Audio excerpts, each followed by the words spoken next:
Welcome to the Far and Beyond podcast, hosted by the Contracts and Fiscal Law Department at the Judge Advocate General's Legal Center and School. I'm Major Elizabeth Sewell. And I'm Major Ed Callahan. Together, we're your co-hosts.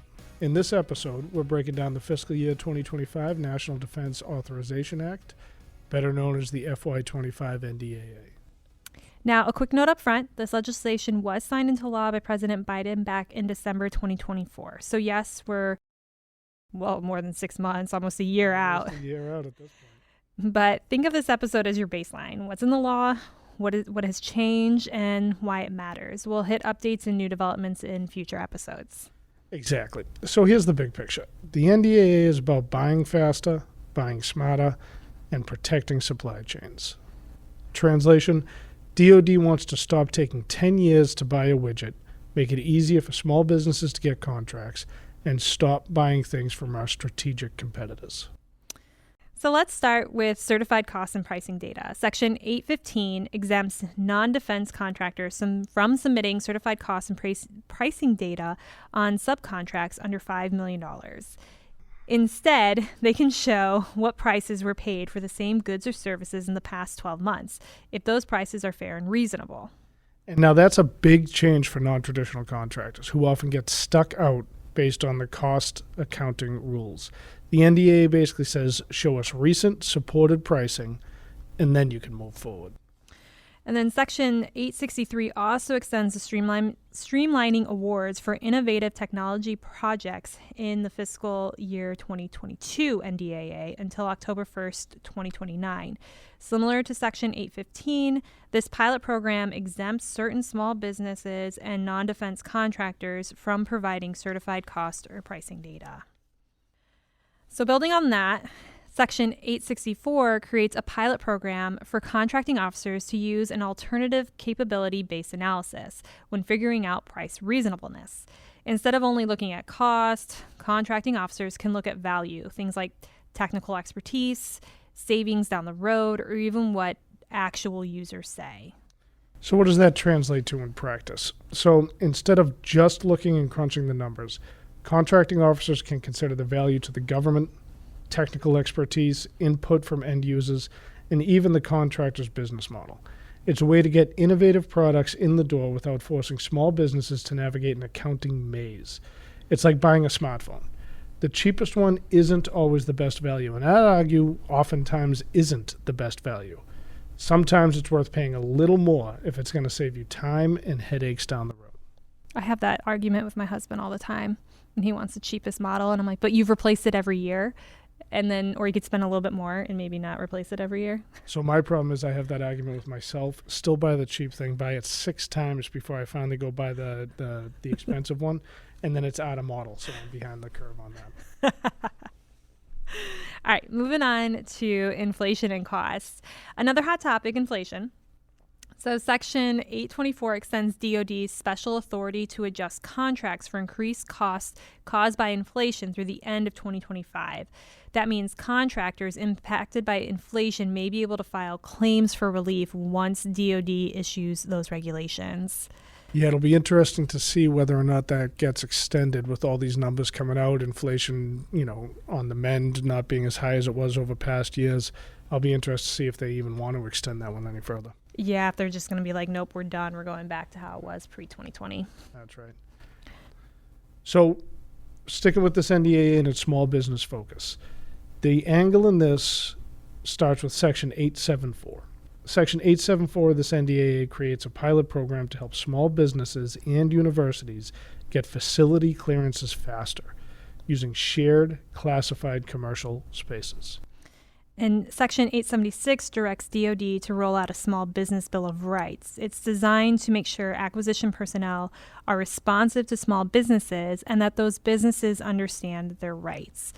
I mean, we've always tried to capture small business set-asides, right? We've always tried to make sure that we were opening up the aperture of who's going to be eligible for it, but it's nice to see these things coming out and kind of solidifying and helping these small businesses, because it's still not an easy process to navigate through. No, you often hear these small businesses don't want to work with the federal government because we're difficult. They don't understand the process, the programs, just how to navigate all the rules and regulations. And And it's a lot. It's a ton, and the upfront cost for a small business to actually put together just bids to get in and try and be competitive, it dissuades a lot of them from even starting the process. All right, so let's talk a little bit about the acquisition pathways in this NDAA. It codifies two major acquisition pathways. The first, the middle tier of acquisition for rapid prototyping and rapid fielding. Projects meant to deliver capability in 2 to 5 years. The second, the software acquisition pathway, which aligns acquisition timelines with how software is actually developed. Interactive, fast, and flexible. Both of these give program managers more authority and in some cases the ability to seek waivers from statutory requirements. The middle tier is about getting prototypes fielded in 2 to 5 years. It's like saying, hey, Army, stop waiting for the perfect system in 2040. Get something good enough into the soldier hands by 2029. Right. And the software pathway really is just common sense. You don't buy an iPhone. We're going to keep coming back to phones, even though of my existence. But you don't buy an iPhone the way you buy an aircraft carrier, right? Software evolves constantly. The acquisition system needs to evolve with it. Along those lines, Section 861 codifies a pilot program introduced in the Fiscal Year 2022 NDAA to accelerate the procurement and fielding of innovative technologies through competitive, merit-based solicitations with preferences for small businesses and non-traditional contractors. Right. So the DoD, or Department of War, is to publish guidance for the pilot program. And it is to issue at least 2 solicitations open to companies with limited prior Defense Department work for awards up to $50 million apiece for innovative technologies, which can be rapidly procured and fielded. Again, we keep coming back to because the executive orders, because the SecDef, SecWar, and all of his announcements, rapid fielding of innovative technologies. We're going to build the American base up, and we're going to get these things out to our troops and to our warfighters faster. Yeah, that's the biggest thing is just how fast can we speed up the acquisition process, especially for technology. That's exactly right. Because by the time, as you noted before, by the time we're buying something, it's already out of date, it's been surpassed. We need to streamline this process to get it up and continue being a lethal warfighting force. Let's talk a little bit about other transactions, OTs. Sections 816 and 817 of this NDAA expand the DoD's ability to use other transactions authority, or OTAs.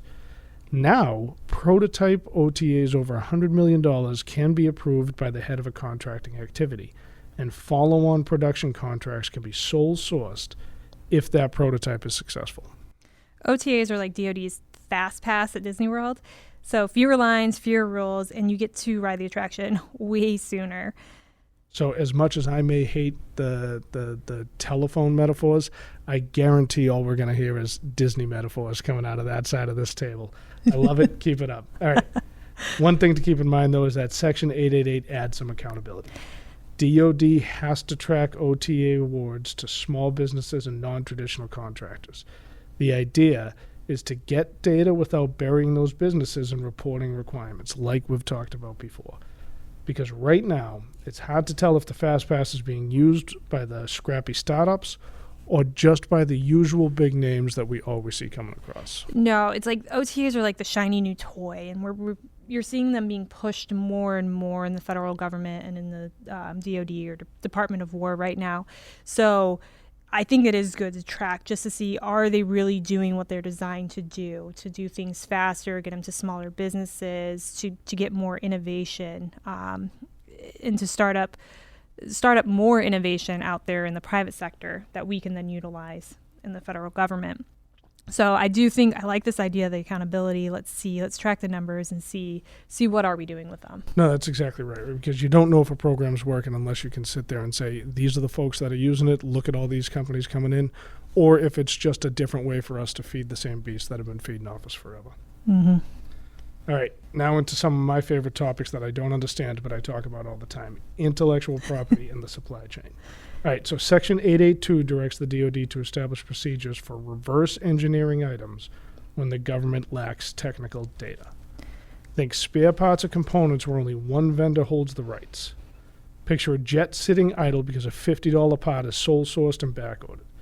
The DoD wants the ability to say, fine, we're going to make it ourselves because we've been able to figure out where this part is needed, what it entails to get this pot in and put it in ourselves. So I like this new rule. I think it's good. I hope it helps the military be able to fix some of those problems, be able to fix their own equipment, let their people do it instead of waiting for someone to come out to you, a contractor to get a part to you. But my thing is, I've asked for reverse engineering sometimes, and I get some pushback, especially from engineers on it. So I don't know if it's because of policy, and this will change that because now it's saying no, do that. But hopefully this does spur people to do the reverse engineering so we're not sitting around waiting so much. No, absolutely right. In the Army, I don't know if it's the same thing in the Air Force, but we have motor pool Mondays, right? Everybody, lottie-dottie, sitting in the motor pool trying to work in PMCSU vehicles. And I can't tell you, I think in my last unit, which will go unnamed, we couldn't get these parts coming in for years. We'd put them in and they're just back-ordered. So you go in every Monday and you document the same problem, the same deficiency on these vehicles. We had some of the best mechanics I've worked with, right? And I've worked in a lot of motor pools. If we can get these guys, guys and gals, the authority to go through and actually reverse engineer and fix the vehicles, we're not going to be locked in by these vendors who are so backlogged because supply chain issues coming through. And speaking of supply chains, right? So Section 849 is also asking the Department of Defense to encourage contractors in monitoring their supply chains for vulnerabilities and security issues. We are seeing this especially with technology and a lot of things. I've been focusing a lot on drones recently, and this is a real problem coming through. They are really trying to get a hold of the supply chain for many of these electronics and items that the DoD is purchasing. Yes, there's so much focus on China and trying to limit our reliance on them, their supply chains. You're just seeing it pop up not only in this NDAA, but the previous 8 NDAAs. China has been all over just restricting companies, restricting what we can purchase from them.